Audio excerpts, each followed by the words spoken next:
ninyo mga tol. Kumusta o God bless ka ninyo?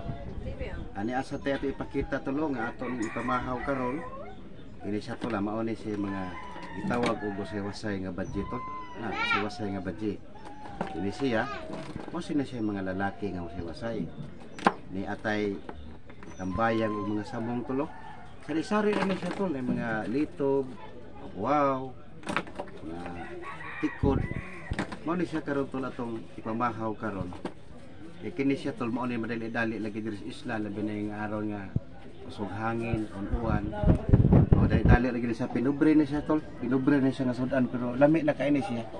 Ato ning lutoon karon. Aron mauni atong isuwas pamahaw.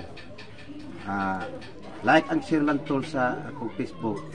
Kay aron mahibaw mo tol kung saon ni pagluto. Kay kini siya tol pwede ni siya kuan ang unod aning buaw. Adobohon pwede di siya adobohon. Kini siyang tambayang pwede siyang kilawon, pwede siyang lutuan ng unod. Daghan kani siya si klase nga maluto ang unod ay tulog saon pagluto. Mo nang sundi lang ninyo tol ang akong Facebook account tol, aron mahibaw mo kung saon ni nato pagtrabaho. Ato ning lutoon karon tol ug ato ni isuwas tong pamahaw. Salamat ninyo tol. God bless kaninyong tanan. Tanawa tol. Sa lisay langgana.